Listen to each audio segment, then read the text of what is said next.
Teks ulasan film, Siksa Neraka. Disusun oleh Kelompok 5.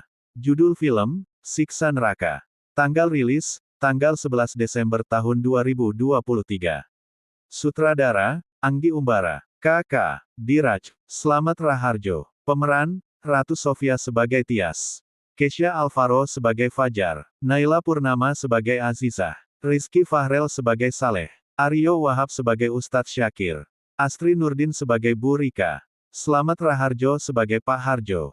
Joseph Kara sebagai Pak Haji. Ingrid Wijanarko sebagai Mbo Inah. Orientasi. Siksa Neraka adalah film hantu jagal Indonesia tahun 2023 yang disutradarai oleh Anggi Umbara. Film yang merupakan diadaptasi dari komik dengan judul yang sama.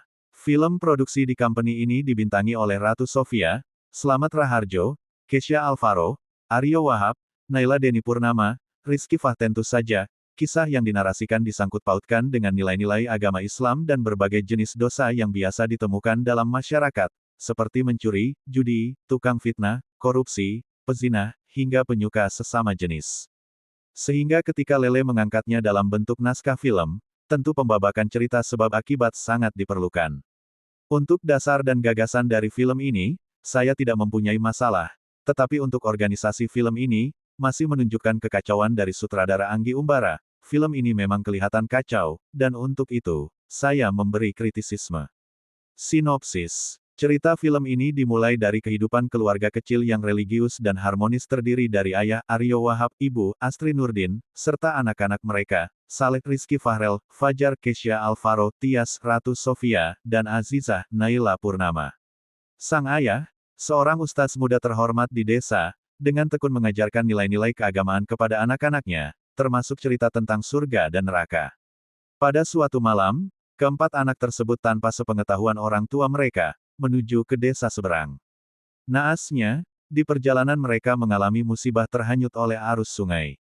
Kedua orang tua yang khawatir dan bingung mencari anak-anak mereka, mulai meragukan apakah telah cukup membekali mereka dengan ilmu agama.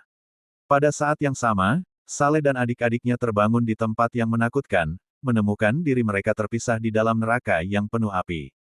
Dalam pencarian mereka satu sama lain, mereka menghadapi penderitaan yang mengerikan akibat dosa yang selama ini mereka perbuat semasa hidup di dunia.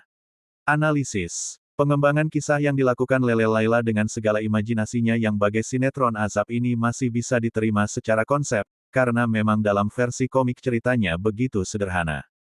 Tentu saja, kisah yang dinarasikan disangkut pautkan dengan nilai-nilai agama Islam dan berbagai jenis dosa yang biasa ditemukan dalam masyarakat, seperti mencuri, judi, tukang fitnah, korupsi, pezina, hingga penyuka sesama jenis.